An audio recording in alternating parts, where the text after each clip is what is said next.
Basi mpenzi mtazamaji na msikilizaji wangu, nipende tena kukualika katika kipindi hiki kizuri ambacho tunaendelea kuangalia alama za nyakati na muda tunaoishi ili tuweze kujiandaa kabla hatujachelewa. Basi kama una nafasi tunaweza tukapiga magoti tukaweza kupata ombi.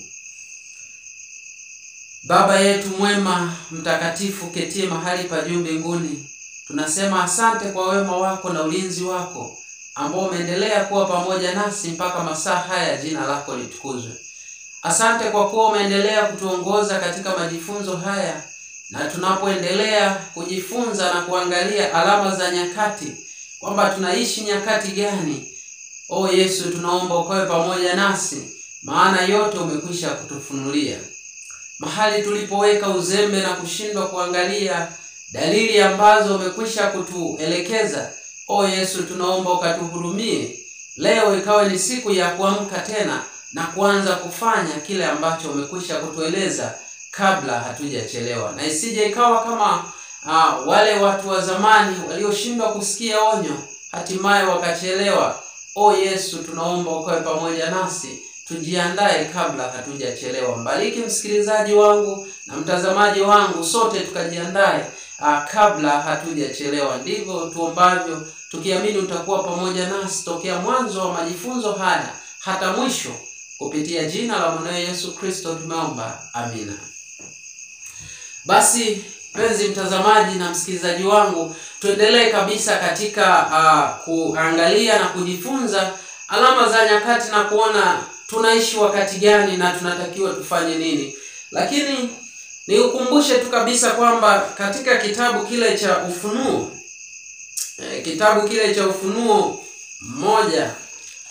Ufunuo moja mstari ule ni wa 3, anasema, tuanzie tu mstari wa kwanza. Ufunuo wa Yesu Kristo aliopewa na Mungu awaonyeshe watumwa wake mambo ambayo kwamba hayana budi kuwako upesi, naye akatuma kwa mkono wa malaika akamwonyesha mtumwa wake Yohana aliyelishuhudia neno la Mungu na ushuhuda wa Yesu Kristo, yani mambo yote aliyoyaona. Fungu la 3, heri asomaye na wao wayasikiao maneno ya unabii huu na kuyashika yaliyoandikwa humo, kwa maana wakati huu karibu.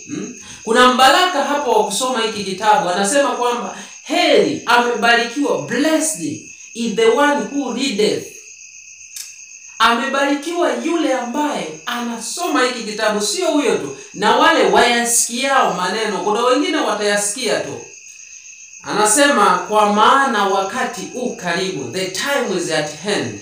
Lazima tujiandae kikamilifu. Na leo tu tutaenda kuangalia kwamba kuna nini hasa nyuma ya hili gonjwa ambalo limesumbua ulimwengu. Nini nyuma kipo? Tutaenda kuangalia taratibu na kwa upole, na hili somo ni refu sana. Tutaweza kuliangalia taratibu na kuweza kuona mpango mzima wa adui ni kitu gani. Kitabu cha Ufunuo 13. Ufunuo 13 mstari wa kwanza anasema, kisha nikaona mnyama akitoka katika bahari, mwenye pembe 10 na vichwa 7, na juu ya pembe zake ana vilemba 10, na juu ya vichwa vyake majina ya makufuru. Na yule mnyama niliyemuona alikuwa mfano wa chui, na miguu yake ilikuwa kama miguu ya dubu, na kinywa chake kama kinywa cha simba. Yule joka akampa nguvu zake na kiti chake cha enzi na uwezo mwingi.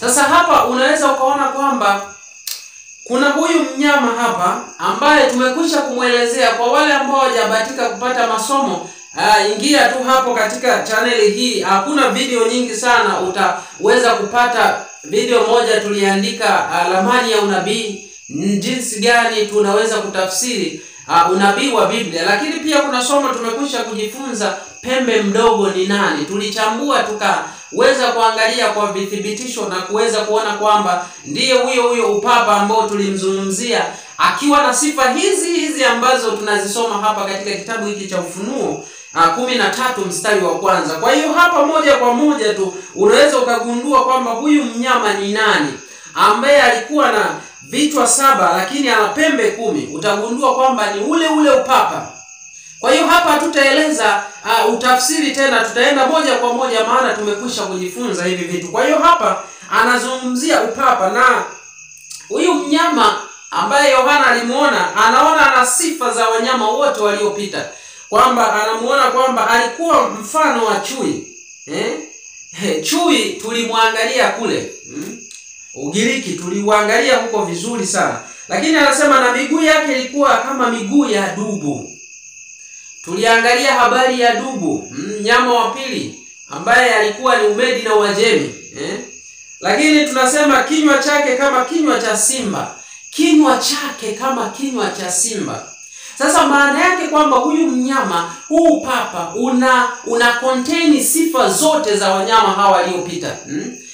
Tuliona kwamba Ugiriki ilitawala dunia yote, tuliona kule nabii alipoelezea, lakini tuliona falsafa za Ugiriki. Sasa huyu mnyama na yeye anazo sifa hizo hizo ndani yake, kwa sababu ndio ametoka huko ametokea kwenye hizi falme zingine ambazo tunaona kwamba sifa zake ni hizo hizo na zinaenda kujirudia mpaka mwisho wa wakati. Tunaona kwamba dubu, huyu mnyama dubu, tunaona ufalme ule wa Umedi na Uajemi. Tunaona kwamba sheria zake hazibadiliki, akitamka ametamka. Sasa tutaona kwa upapa na wenyewe una sheria hizo hizo, kwamba ukisema kitu hakuna kupinga, yani maana yake imesha sema. Utazungumzia habari katika upapa, kuna dogma. Dogma ni yale mafundisho ambayo yanatolewa tu, wewe unasikiliza, utakiwi kuoji wala kufanya nini. Kwa hiyo ana sifa zile zile, lakini tunaona hapa huyu mnyama ana kinywa cha simba. Kwa nini kinywa cha simba? Hapo kuna fundisho kubwa, tutaendelea kuliona mbele ya safari, kwamba huu papa una kinywa cha simba. Nini? Simba alitoa amri gani? Utawala ule wa Babeli. Kinywani mwake kilitoka nini? Tunaona kwamba au vijana watatu walilazimishwa kuiabudu ile sanamu. Na ndipo tunaona kwamba huyu mnyama na yeye hiki kitu anaenda kukirudia mbele. Vile vile ataenda kutoa tamko fulani, watu waabudu, walazimishwe kuabudu kitu fulani ambacho sune tutaenda kukiona. Anasema sasa fungu lile la pili hilo mwishoni, anasema na joka akampa nguvu zake na kiti chake cha enzi na uwezo wake mwingi. Sasa hapa ukianza tu kutafsiri kawaida utagundua kabisa ni shetani. Shetani akampa uwezo. Upapa ukapewa uwezo na shetani. Sasa tulizungumzia kwamba shetani anavyotoa mamlaka, anakuwa anatoa mamlaka kupitia vitu fulani. Hajidhirishi yeye mwenyewe. Ndio maana utagundua kwamba hata katika Edeni pale alimtumia nyoka. Shetani hakuonekana kama kuonekana, lakini tunaona kwamba aliyekuwa anazungumza na Hawa ni shetani kabisa, typically. Lakini sasa tunaona kwamba anamtumia nyoka. Nyoka anakuwa ni chombo cha shetani. Kwa hiyo shetani na nyakati hizi atajidhihirisha kwa namna tofauti, kwa namna mbalimbali, hata kuja kama yeye. Kwa hiyo atatoa mamlaka kwa kupitia vitu fulani. Na hapa tunaona sasa huu papa ulikuja kipindi cha mwaka tulizungumzia hapo, tukaona jinsi gani upapa ulivyopata mamlaka, jela la mauti lilivyopona, tuliyazungumzia hayo, tukaona ulipata mamlaka kwa namna gani. Sasa ukienda hata katika historia, kuna mtu utamkuta hapa anaitwa Justinian. Utakuta habari sana za kupatia huu papa mamlaka wa kuweza kufanya sasa shughuli zake na kuendelea. Kwa hiyo hapa ni shetani, lakini anatumia mamlaka fulani, kwa sababu ndio imekuwa kawaida yake kutumia vitu fulani kufikisha lengo lake na kuweza kulifikisha mahali husika. Sasa anasema fungu lile la 3, anasema nikaona kimoja cha vichwa vyake kana kwamba kimetiwa jeraha la mauti, na pigo lake la mauti likapona. Hapo ndio utakumbuka kwamba upapa uliangamizwa kipindi kile na Ufaransa, ndio jeraha la mauti, na tukaona kwamba na jeraha lake akaona limepona. Tumekwisha kuelezea kwamba upapa ulipoanza kupata tena mamlaka, ulipoanza kuregain kile ambacho ilikuwa imepoteza. Anasema dunia yote ikamsajabia mnyama yule. Dunia yote ikashangaa, Fungu la 4, wakamsujudu ile joka kwa sababu alimpa huyo mnyama uwezo wake, nao wakamsujudu yule mnyama wakisema, ni nani afananaye na mnyama huyu? Tena ni nani awezaye kufanya vita naye? Kwamba watu wa dunia yote ikastaajabu, ikashangaa. Huyu mnyama ambaye Ufunuo 17 tuliona alikuweko, hayuko naye atakuweko, ni huyu upapa huu.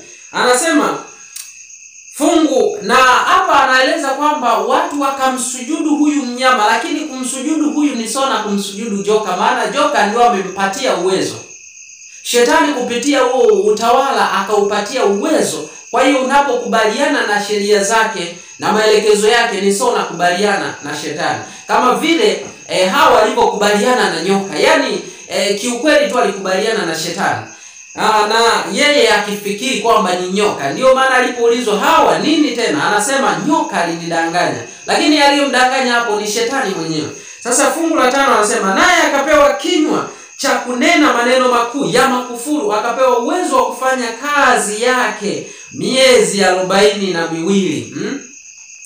Kwamba akanena maneno ya makufuru na akapewa uwezo wa kufanya kazi yake kwa miezi 42. Hapa tuliona kwamba miezi 42 katika somo lililopita tuliona ni muda wa mateso ambao watu wa Mungu waliteswa sana kupitia kile kipindi cha mwaka 508 mpaka 1798. Na hii miezi 42, kumbuka katika Biblia mwezi una siku 30 tu. Huyu shetani kupitia utawala wa upapa akabadili majira na sheria, akabadili majira. Leo utaona kwamba miezi yetu mara ina siku 28, mara ina siku 29, mingine hadi 31. Sasa utaona kwamba alibadili, lakini miezi ya kibiblia ina siku 30 tu. Na hizi 30 sasa ukizidisha hapa na hii 42 utaweza kupata kabisa 1260.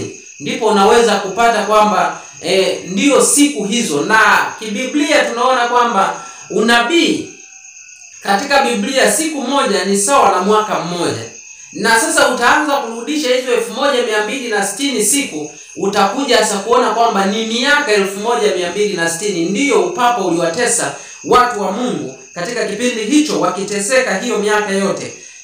Fungu la 6, akafunua kinywa chake amtukane Mungu na kulitukana jina lake na maskani yake, nao wakao mbinguni. Akafungua kinywa amtukane Mungu, kujichukulia mamlaka, kile ambacho ni Mungu mwenyewe anatakiwa stahili. Lakini tunaona kwamba hapa upapa ukachukua hayo yote. Tuliona majina ya makufuru kule yakijiita Baba Mtakatifu kwa vithibitisho. Hilo somo la pembe ndogo ni nani utalipitia ili uweze kuona kwamba sifa zake kutokana na vitabu ambavyo tulivyosoma, na yeye anajiita hivyo bila kuogopa katika ulimwengu wote. Sasa analitukana jina lake, kuchukua sifa za Mungu, sifa ambazo anastahili tu Mungu apewe, kama Baba Mtakatifu. Papa anajiita Baba Mtakatifu, na Baba Mtakatifu ni mmoja tu ambaye ni Mungu wetu wa mbinguni. Sasa yeye anachukua jina hilo ambalo Yesu mwenyewe alimuita baba yake Baba Mtakatifu. Lakini kuna mambo mengi ambayo tutazidi kuyaona, maana haya ndiyo masomo ambayo tunatakiwa tuyajifunze hasa nyakati hizi za mwisho. Anasema tena akapewa kufanya vita na watakatifu na kuwashinda, akapewa uwezo juu ya kila kabila na jamaa na lugha na taifa, na watu wote wakao juu ya nchi watamsujudu, kila ambaye jina lake alikuandikwa katika kitabu cha uzima cha mwana kondoo aliyechinjwa tangu kuwekwa misingi ya dunia. Mtu akiwa na sikio na asikie. Sasa hapa tumepewa tahadhari. Watakao msujudu tu ni wale ambao kila ambaye jina lake halitakuwa katika kitabu cha uzima, lakini wote ambao majina yao yatakuwa katika kitabu cha uzima hawatamsujudu huyo mnyama. Na ni ombi langu tuwemo katika hao, miongoni mwa ambao watakao goma. Hapa yani kugoma sio dhambi.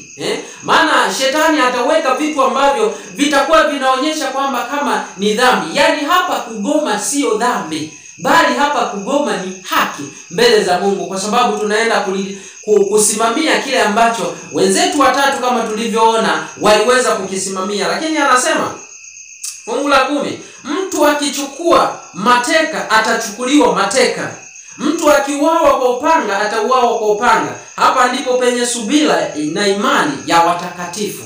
Sasa hapa huu nabii ulikwisha kutimia. Unajua wakati mwingine watu wanachukulia ili fungu hata nyakati za sasa, na mtu akifanya kitu tu wanamchukulia hivyo. Lakini hapa kwamba huu nabii ulitimia kabisa hapa kwa hiki huu papa ulipoweza kuua kwa upanga wenzie. Tunaona kwamba hata wenyewe hatima yake ilifikia ikakomeshwa vile vile kama ilivyokomeshwa, na mwisho mpaka hata mwisho wa nyakati tunaona upapa utaenda kufanywa hivyo hivyo kwa kile ilichokifanya, na wenyewe utaenda kufanywa vile vile hapo mwisho wa safari. Sasa huyu mnyama wa kwanza hapa ni upapa kabisa bila kupinga. Hebu tuone mnyama mwingine hapa, fungu la 11. Anasema kisha nikaona mnyama mwingine akipanda juu kutoka katika nchi. Sasa tulikwisha kueleza mnyama wa kwanza alitoka katika bahari. Huyo anatoka katika nchi. Maana yake kwamba katika nchi, bahari tuliona kwamba bahari inawakilisha watu wengi, makutano. Lakini huyu anatoka katika nchi. Nchi ni mahali pasipokuwa na watu, ndio tafsiri yake. Pasipokuwa na watu. Basi hata kama ni watu basi sio wengi, sio makutano, wala mamlaka yake hayatokani katika watu. Tuliona mnyama wa kwanza yeye mamlaka yake anatoka katika watu wengi. Sasa huyu mnyama, kumbuka mnyama ni ufalme. Kwa hiyo ufalme gani huu ambao unatoka katika nchi? Anasema naye alikuwa na mfano wa pembe mbili, mfano wa mwana kondoo, akanena kama joka. Huu ni utawala gani ambao una mfano wa pembe mbili? Mamlaka yake yamejengwa katika nini? Tena anasema kwamba ana pembe mbili, mfano wa mwana kondoo. Mfano wa mwana kondoo mpole, taifa pole. Huu mnyama ni utawala mpole sana ambao ulihifadhi Wakristo wa Mungu. Wakristo walipata kimbilio wapi hapa kwenye utawala gani? Bila shaka ukienda hata kwenye historia ni taifa moja tu ambalo utapata linafanana na hili fungu ambalo tunaelezea hapa, ambalo ni taifa la Marekani.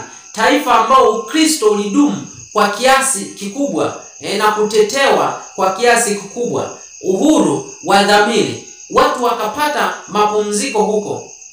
Na tunaona kwamba sifa mbili kama mwana kondoo, tunaona ni namna ya utawala huu ambao ulikuwa huko. Leo utaona kwamba kuna masuala ya republicanism.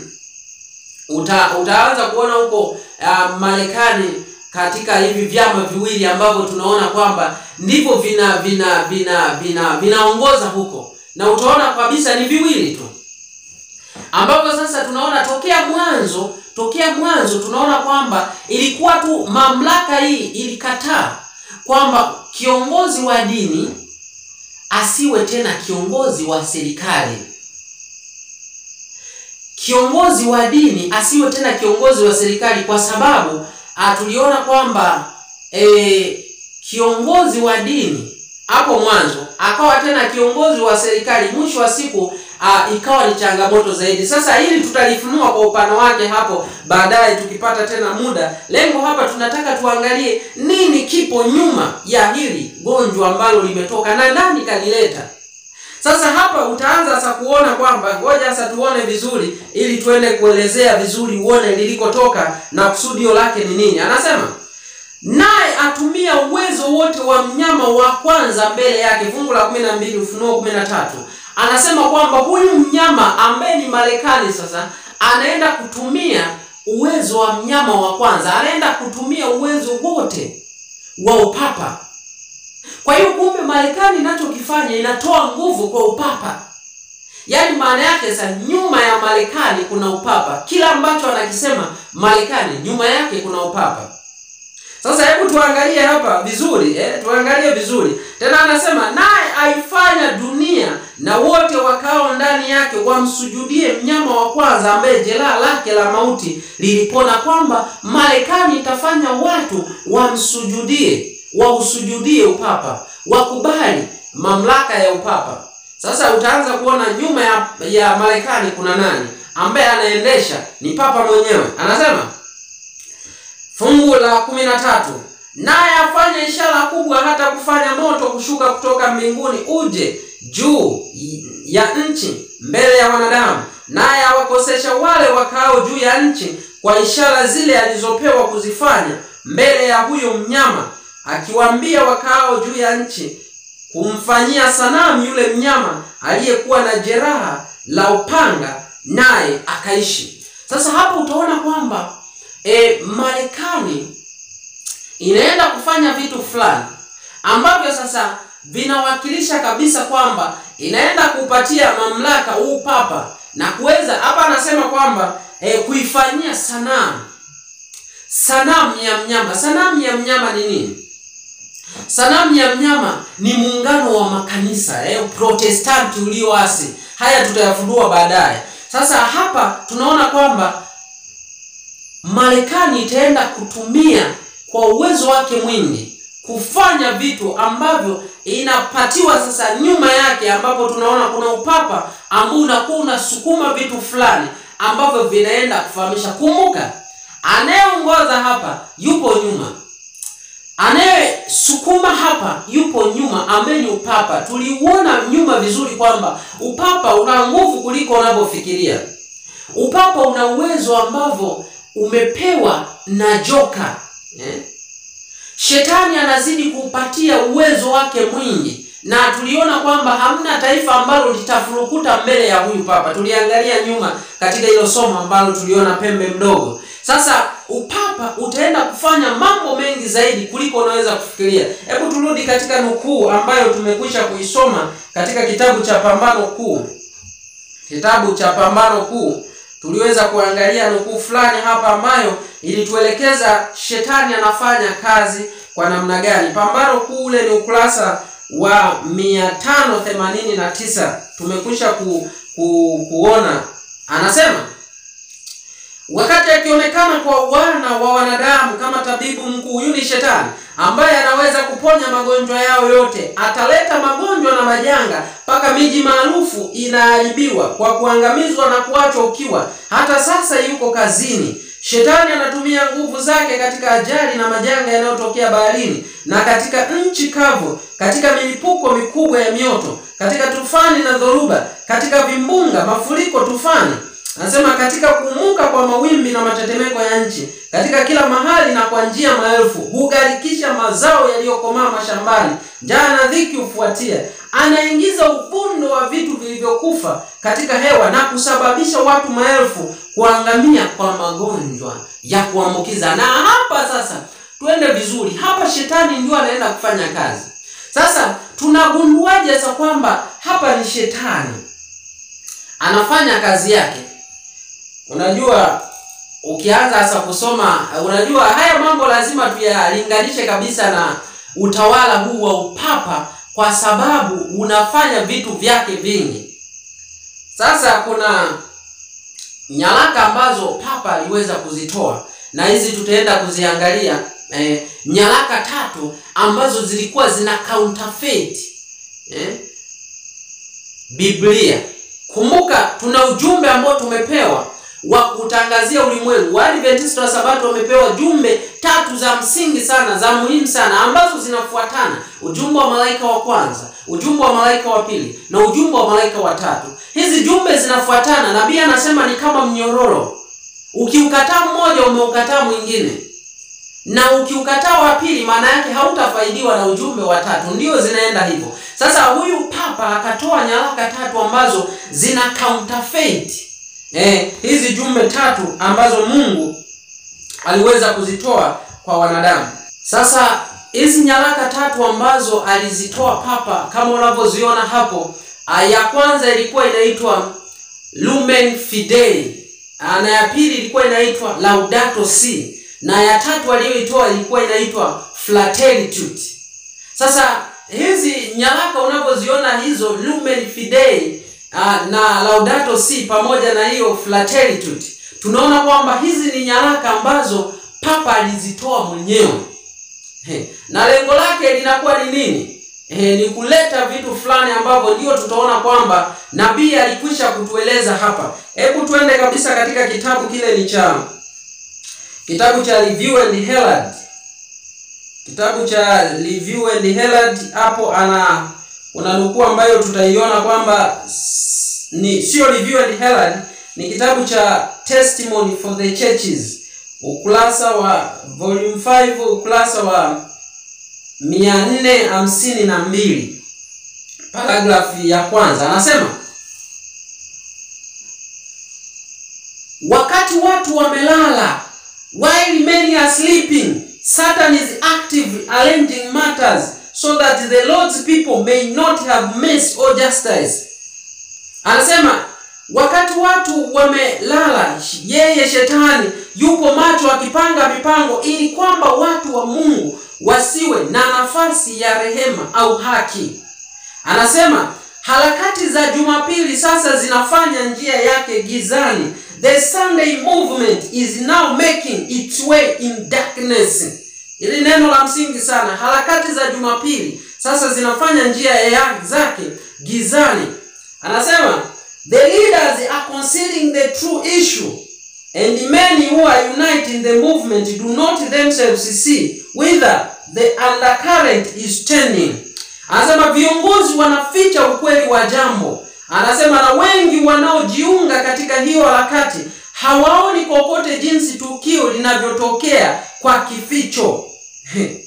Anasema its professions are mild and apparent Christian, but when it shall speak it will reveal the spirit of the dragon. Anasema kazi yake ni tamu na muonekano wake wa wazi kama Mkristo, lakini itakapozungumza ndio itaonyesha roho ya joka, au itakavyodhihirisha roho ya joka. Sasa sikiliza, anasema nabii kwamba Sunday movement, harakati za utangazwaji wa Jumapili, anasema unafanya njia zake gizani.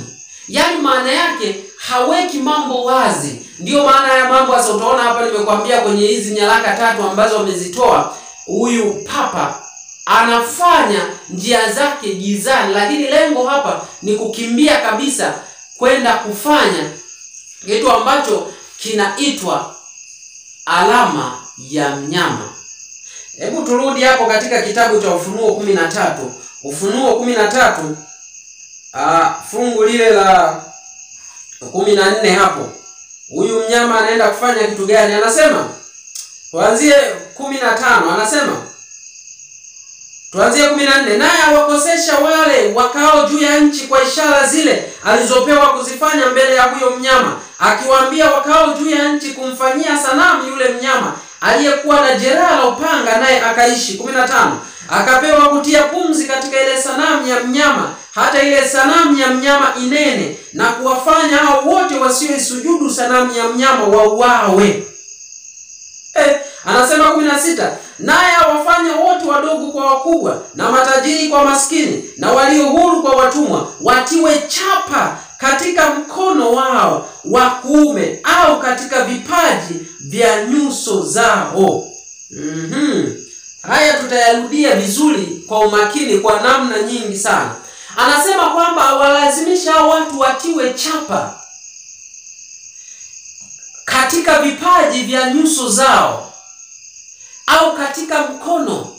Tutaangalia haya vizuri hapa, namna anavyokuja kulazimisha hicho kitu hapa, na kuonyesha tu namna gani anavyofanya hii njia gizani watu wasiweze kutambua. Sasa tunapozungumzia alama ya mnyama au chapa, alama ambayo hao watu wanapewa ni utunzaji wa Jumapili.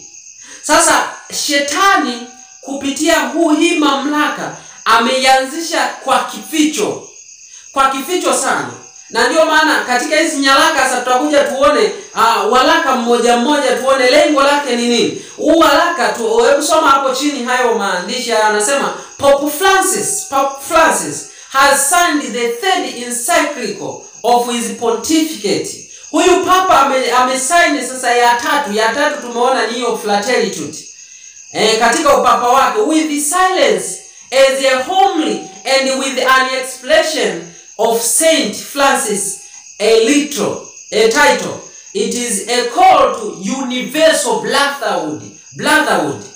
Kwamba hii ya 3 anazungumzia universal brotherhood, yani kwamba maana yake tuwe ndugu wote ulimwengu mzima, yani tuwe ndugu. Eti tuwe ndugu ulimwengu mzima. Sasa sikiliza hapa uone kwamba anapofanya kazi yake gizani, na tutaenda kuzifunua zote hizi kwa sababu haya ndiyo yanafanyika na watu wamekaa kimya, hawataki kutueleza kinachoendelea. Hebu sikiliza sasa nikuonyesha hapa alichokifanya. Pops, ili gazeti hili la Reporter, anasema ilikuwa ni Oktoba 4, 2020. Pops COVID encyclical ambitions a less populist, less capitalism world. Sasa sikiliza, tunaenda kusoma hayo maelezo ya chini hapo, ndio utaona nini ambacho tunakimaanisha na kwa nini Papa sasa aingilie haya masuala ya COVID na kutupatia haya maelekezo. Ujue kwamba nyuma ya pazia yuko yeye ambaye analeta haya mavitu ambayo anatufanya sasa tuweze kufuata kile ambacho anakisema. Ona chini hapa anasema fraternity challenges unfair wealth distribution, just war. Anasema death penalty.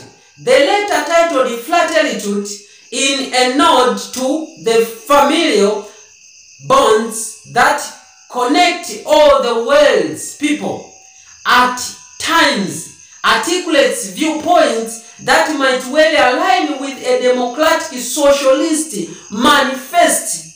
Sikiliza sasa hiki anachokisema fraternity inaleta yani kama eti tu ujamaa fulani hivi, yani kwamba tuwe wamoja, inaleta kitu kama umoja.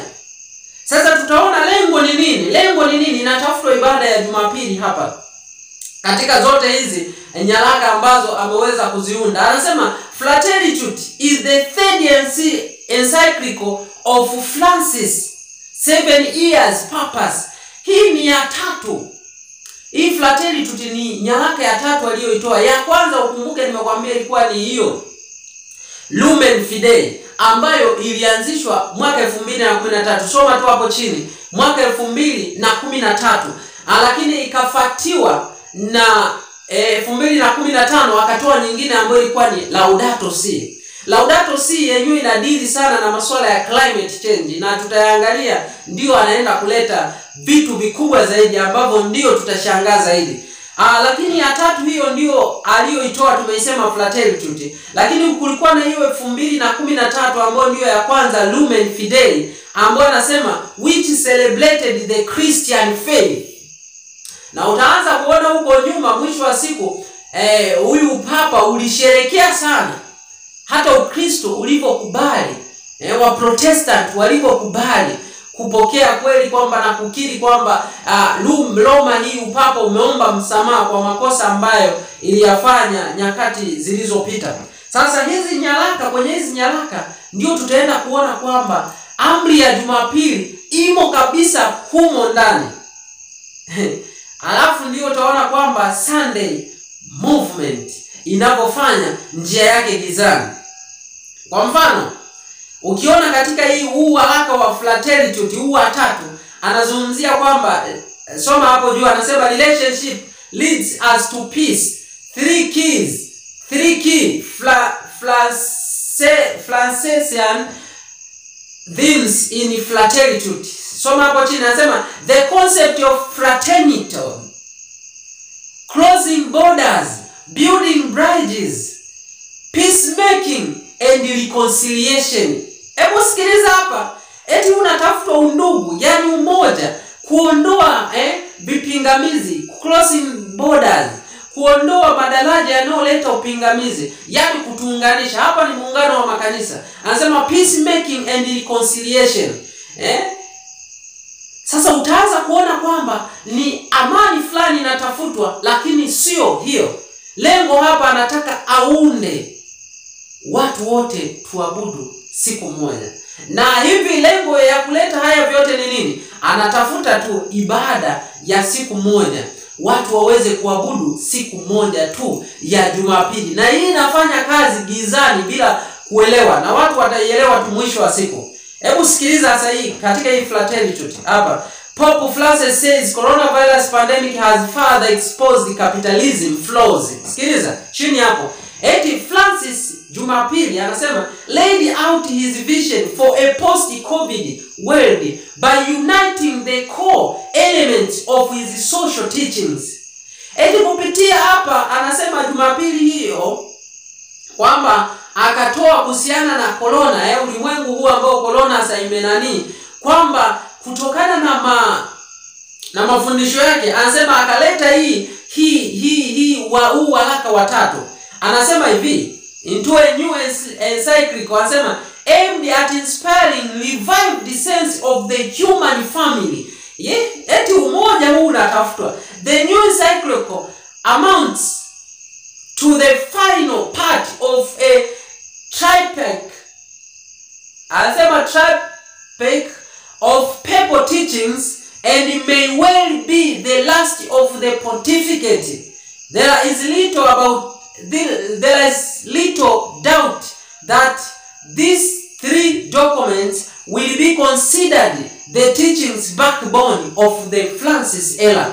Kwamba katika utawala wa huyu sasa papa, hivi vitu vitatu wameviandaa, na lengo tu anaandaa utunzaji wa Jumapili. Ataandaa vitu vingi sana ambavyo kuvileta kuwaunganisha watu, na wengine wakifuata bila kujua. Tumesoma kwenye nukuu ya nabii kwamba kuna wengine watakuwa wanafuata hizi nyaraka, hawaelewi nini ambacho kilichomo, mpango uliomo humu, kumbe ni wa kuandaa tu amri ya Jumapili, watu wote tusali siku moja. Sasa hili janga huyu wamelileta tu ili tuweze kuandaliwa utaratibu. Kumbuka nimekwambia kwamba kwenye Laudato Si, hebu sikiliza sasa hii, kwenye Laudato Si hapo kuna masuala ya climate change ambayo ndio mabadiliko ya hali ya hewa. Utaona kwamba anaingiza vitu fulani. Hebu sikiliza hii, anasema emission. Hii ilikuwa ni gazeti hili la World Economic Forum. Anasema emissions fell during lockdown, let's keep it the way. Hiyo Laudato Si hapo sikia. We were at a pivot movement when it comes to global warming, and the focus shifts to rebuilding and recovering from COVID-19. We need to make decisions to restore shattered economics. Sikiliza hapo, eti kutokana na hii COVID wanataka kurudisha uchumi fulani ambao umepotea kutokana na hicho kitu. Anasema but will they also contribute to the commitments in the Paris Agreement? Hii tutaiona tukipata nafasi. Paris Agreement kulikuwa na nini? Kuna Sunday law mle ndani yake. Anasema we need everyone to follow a green path. Eti wote wanatakiwa wafanye njia, a green path. Ukisikia green path ndio haya masuala ambayo yanaendana na climate change. Yaani maana yake kuondoa kabisa vitu ambavyo vinafanya uharibifu wa mazingira. Na hapa lengo tu ni Jumapili inayotafutwa. Ukisoma hivi vitu anasema green path, COVID-19 brought us all together. Eti COVID-19 imetuleta wote pamoja. Hebu angalia, kumbe lengo la huyu kuleta ni atulete pamoja, watu wakubaliana. Anasema brought us all together as a global community to combat one of the deadliest pandemics to hit our planet in the past 100 years. Hebu sikiliza. Lengo hapa anachokitafuta ni kwamba kupitia hili janga aweze kupitisha mambo yake na kufanya ulimwengu wote uletwe uwe mmoja. Anasema let us use that same spirit and solidarity to tackle the biggest existential threat over the next century. Hebu sikiliza, anatuita eti tuwe na mshikamano ili tuweze kuzuia ili hata janga ambalo litatokea tena katika karne inayokuja. Sasa lengo hapa ni Sunday imo ndani na tafutwa. Ndio maana ameanzisha, utaona wewe mwenyewe ili gonjwa lilipotokea alianza kuanzisha watu kutokuvaa maski. Kuvaa maski yani kwamba watu ukionekana una maski tu inakuwa ni changamoto, na wakati haizuii chochote kabisa katika hili gonjwa. na kando tu ya kufanya mwisho wa siku niwe ninavuta carbon dioxide ile naendelea kujimaliza na kujiua mwenyewe. Maana utakuta mtu anavaa siku nzima analo na anashindwa kupumua vizuri, inakuwa ni changamoto kabisa. Sasa lengo analileta hivi, ukikubaliana tu na kimoja unafuata kingine. Nisikize kwa makini. Analeta vitu vidogo vidogo, ukikubaliana na hicho analeta kingine. Yani the way you believe from one point is going to lead you to another. Kama maski tulivyokubali akaanza kuleta mengi zaidi. Akuanzia hapo alianza social distance. Watu walipokubali akaleta kingine maski. Tunapoendelea kukubali na mpendwa, tunapoyakubali haya ndio tutaenda kuona kwamba hata Sunday hiyo law ambayo itaenda kutangazwa soon tutakubaliana nayo kuanzia sasa. Yaani kuanzia sasa unaanza kuikubali, kwa sababu ndio anaanza kujengea mazingira ya kuikubali. Kwa hiyo unapokubali kidogo unaenda kukubali kingine. Na haya tukielezea watu wengi wanahisi uzushi, tutakuja tuyaone baadaye nabii anavyoelezea. Katika kitabu kile cha View and Herald Januari 31 ukurasa wa paragraph ni ya 6 na 7 ya mwaka 1888 anasema kabla ya gharika kugharikisha ulimwengu, Mungu alituma ujumbe kupitia Nuhu juu ya uangamivu unaokuja. Walikuwepo ambao hawakuamini lile onyo, lakini kutoamini kwao hakuzuia mvua, haukuzuia kina kirefu cha maji kuzamisha ulimwengu wenye dhihaka. Na leo wakati ujumbe unatangazwa kuwaleta watumishi wa Mungu sawasawa na kila kanuni ya sheria yake, watakuwepo wenye dhihaka na wasio amini. Hayo maandishi meusi tumemaliza. Anasema japokuwa kuna dharau za kutisha za kutosha na kutafsiriwa vibaya kila upande, anasema tunatakiwa tusilegee katika kuweka ukweli wa mbinguni katika kizazi hiki. Sijaja kulia amani, utaisikia sauti hii kote uendako. Wapo watakaofurahi kukuona unaendelea kulala katika amani kitambo ya ulimwengu, lakini nina kazi tofauti. Ujumbe wangu ni kukuamsha, kukusii ufanye matengenezo maishani mwako. Uache kabisa kutotii kwako juu ya Mungu wa ulimwengu. Sasa haya tunayatoa kwamba ni kuamshana kwamba tulipofikia ni kubaya zaidi. Na haya yanaendelea kuzidi na kuzidi, kwa sababu lengo hapa anataka tubaki tutolewe kabisa katika ujumbe ambao Mungu ameweza kutupatia. Kwamba ujumbe tuliopewa nyakati hii wakati huu ni kutangaza ujumbe wa malaika wa kwanza, wa pili na watatu. Sasa huyu ameleta hivi vitu ambavyo sasa ni kutuondoa attention hata tusiwaze. Na cha ubaya zaidi kwamba hata wanaoifahamu kweli wanajiunga katika hivi vitu, hasa Waadventista wa Sabato ambao wanaifahamu kweli wamepewa. Wengi wanajiunga kwenye hivi vitu wasielewe mpango wa shetani ni nini kupitia haya mavitu. Tutaona tu mbele ya safari, utaona, maana hatutazungumza tu, tutatoa na ushahidi kwamba wengi wamejiunga kwenye hivi vitu ambavyo vinakupelekea kusahau hata lengo ambalo umekabidhiwa. Na lengo ni kutuondoa tusitangaze ujumbe. Na kumbuka tulikwisha kuona kwamba Mungu ametupatia ujumbe wa kutangaza, kisiwepo kitu chochote kile cha kutuondoa na ukweli ambao Mungu ametupatia kutangazia ulimwengu. Kwa hiyo tuna jukumu la kupeleka ulimwenguni, na kabla hatujachelewa, ili watu waweze kutengeneza tabia zao. Kumbuka vita kubwa, the victory of sin.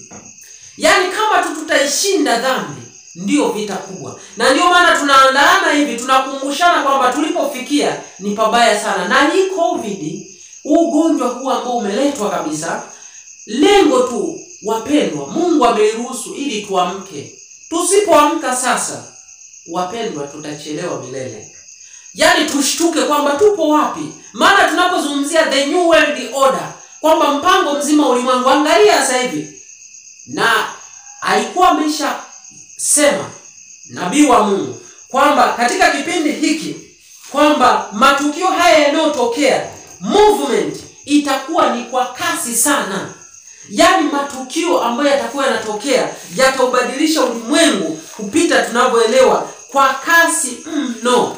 na lazima tuanze kuchagua kuanzia sasa kabla hatujachelewa, kwa sababu movement inayoenda kuandaa kabisa umoja huu ambao utatutoa kabisa katika amri za Mungu kama tusipofuata maelekezo ya Mungu. Sasa hebu tusome kitabu hiki ni cha Testimony for the Churches volume 9. Tuone kwamba Mungu anatuagiza nini katika kujiandaa, na tutaona kwamba haya matukio yanaenda kufunga historia ya ulimwengu huu yatakuwa ni ya haraka sana. The movement will be very very rapid. The world will change very very rapid for the 1 second. Na wewe utaona kwamba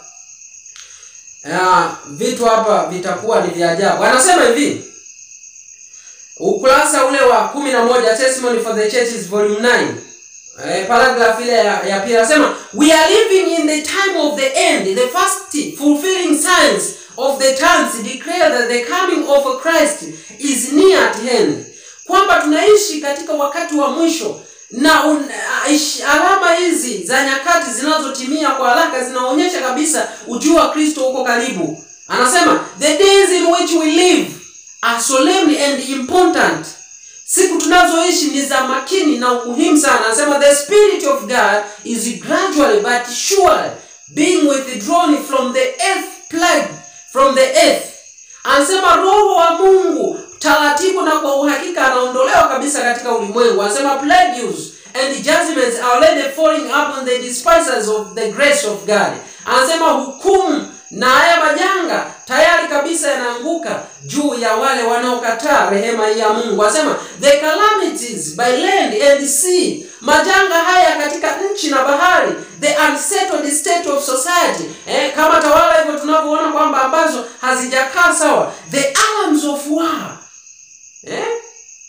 the rumors, alarms of wars. Hizi ishara za kutuonesha vita, anasema potentials ni nyingi za kutosha. Anasema they forecast approaching events of the greatest magnitude. Zinaonyesha kabisa hii tukio hili ambalo linaenda kutokea. Hii point ya mwisho sikilize makini. The agencies of evil are combining their forces. Hizi nguvu, mawakala wa uovu wanaunganisha nguvu zao, and consolidating. They are strengthening for the last great crisis.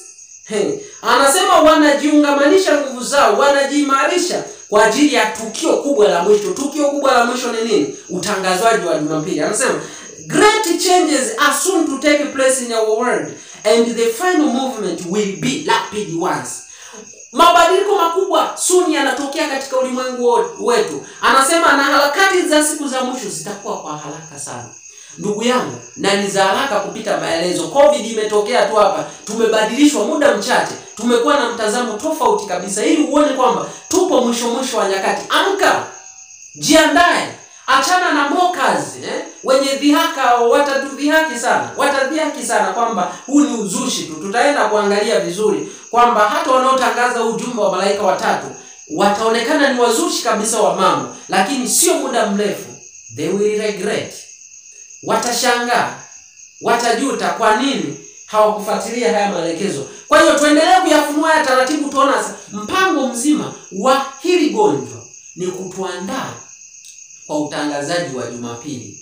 Taratibu wanatafuta vitu. Kumbuka, haiwezi kutangazwa mpaka wabadili kwanza mambo yao, katiba na nini. Tutayaangalia haya mambo vizuri masomo yanayoendelea kuja, ili uone kwamba inatafutwa taratibu na kwa uhakika, na Mungu amekwisha kutuelekeza. Sasa kuna maonyo tutayaangalia kwamba anapofanya hivi vitu in darkness way, sisi tunatakiwa tufanye nini. Tutazidi kuyaangalia. Sasa ndipo tunatakiwa tuamke na kuanza kuishi ukweli kuliko tulivyowahi kuishi. Bwana akubariki tunapoendelea kuyafunua haya na kukuamsha kwamba mwisho uko karibu kuliko unavyodhani. Soon tunaingia kwenye trouble. Soon we are going to enter into a very big trouble ambayo haijawahi kutokea tangu ulimwengu uanze uwepo.